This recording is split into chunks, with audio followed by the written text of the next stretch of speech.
December মাস মানেই হচ্ছে বাবার বাড়িতে চলে যাওয়া, আর আব্বুর জন্য একটি সুন্দর কেক বানিয়ে নিয়ে গিয়েছিলাম। নতুন নতুন কেক বানানো শিখেছি, তাই ভাবলাম আব্বুর জন্য একটি কেক বানিয়ে নিয়ে যাই। তারপরে সকাল সকাল আম্মুর হাতে নাস্তা খেলাম, তারপর দুপুরের দিকে খেলাম গাছ পাকা বেল। রাতে আবার আব্বুর জন্য পুডিং বানিয়েছিলাম। পুডিং খেয়ে কিন্তু আব্বু অনেক বেশি প্রশংসাও করেছে। সো বাবার বাড়িতে এসে কি কি করলাম, কি কি খেলাম, সেগুলো নিয়ে থাকছে আজকের এই ভিডিওটি। আসসালামু আলাইকুম, দিস ইজ আরিফা ওপি। How are you everyone, I hope all of you are well and I am also doing great. দুই বাচ্চাকে নিয়ে চলে যাচ্ছি বাবার বাড়িতে।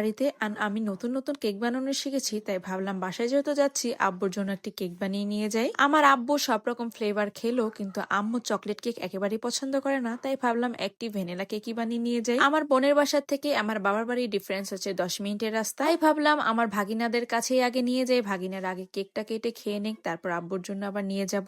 তাই বাবার বাড়িতে আগে না গিয়ে গিয়েছিলাম বোনের বাড়িতে। এদিকে আমার ছেলে, আমার মেয়ে, আমার দুই ভাগিনা মিলে কেকটা কাটছে। ভাগিনারা জানতোই না আমি কেক বানাতে পারি, তো হুট করে এত সুন্দরভাবে একটা কেক বানিয়ে নিয়ে গিয়েছিলাম। সবাই দেখে একদম অবাক হয়ে গিয়েছে। সবাই খেয়ে বলেছে কেকটার স্বাদ নাকি অনেক বেশি মজা হয়েছে। কেকটা ছিল ভ্যানিলা স্পঞ্জ কেক, কেকটা অনেক বেশি সফট হয়েছে। আর আমি কিন্তু মিষ্টিটা একদমই কম দিই, যার কারণে সবার খেতে অনেক বেশি ভালো লাগে। এদিকে আমার ভাগিনা আবার হচ্ছে আমাকে একটু খাওয়াতে চলে আসলো, আর এসে বলে খালামুনি এখানে ফিল্টার ইউজ করো, আমাকে কিন্তু দেখতে অনেক বেশি কালো লাগছে। তারপর সবাইকে কেক টেক খাইয়ে চলে গিয়েছিলাম বাবার বাড়িতে। সকালে ঘুম থেকে উঠে মায়ের হাতে নাস্তা খেতে কিন্তু কার না ভালো লাগে। তো আম্মু এখানে বানিয়েছিল লাল আটার রুটি, আর সাথে ছিল সবজি। সবজিটা কিন্তু আমার আম্মু নিজ হাতে বানায়, এই সবজিটা আমার অনেক বেশি পছন্দ। তো সকালবেলায় বাচ্চাদেরকে খাইয়ে দিয়ে নিয়েছি, এখন হচ্ছে নিজে খাওয়ার পালা। কিন্তু অনেকে লাল আটা রুটি খেতে চায় না, কিন্তু এটা লাল আটার সাথে আম্মু আবার হচ্ছে সাদা আটা মিলিয়েছে। আব্বু না শখ করে অনেকগুলো মুরগি পালে। ওকে আমরা ভাই বোনরা অনেক বলি এগুলো তুমি ছেড়ে দাও, কিন্তু তার খুব শখের জিনিস, সে তো এটা করবেই। করে মুরগি পাললে কি হবে, সে মুরগি ডিমগুলা কিন্তু আমাদের জন্যই রেখে দেয়, আমাদের ভাই বোনদের খাওয়ানোর জন্য। তারপর দুপুরের দিকে আমার ছোট মামা হচ্ছে আমাদের কিছু গাছের বেল দিয়েছিল। গাছের বেলগুলা কিন্তু একদম গাছ পাকা। বেশ অনেক বছর হয়ে গিয়েছে গাছ পাকা বেল খাই না, তো গাছ পাকা বেলগুলা দেখে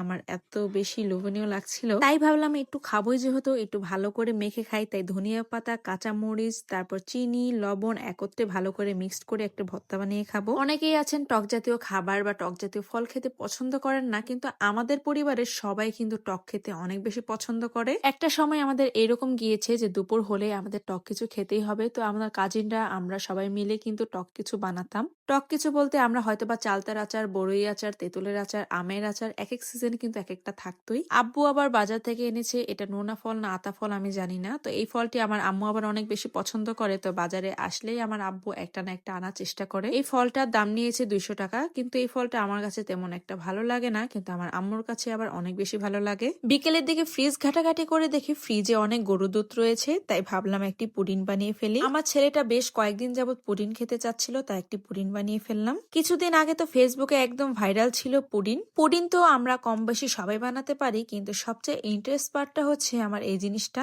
পুডিংটা আমরা যে পাত্রেই বানাই না কেন, সেটা যখন প্লেটে সার্ভ করা হয়, আর ক্যারামেলের কালারটা দেখতে কিন্তু অনেক বেশি সুন্দর লাগে। ক্যারামেলের কালারটা যদি ভালো আসে, তাহলে পুডিংটা দেখতে কিন্তু সবচেয়ে বেশি সুন্দর লাগে। আমার বানানোর পুডিংটা কেমন হয়েছে অবশ্যই সবাই কমেন্ট করে জানাবেন। পুডিংটা অনেকেই খেয়েছে, অনেকে খেয়ে বেশ ভালো বলেছে, কিন্তু সবচেয়ে বেশি প্রশংসা করেছে আমার আব্বু।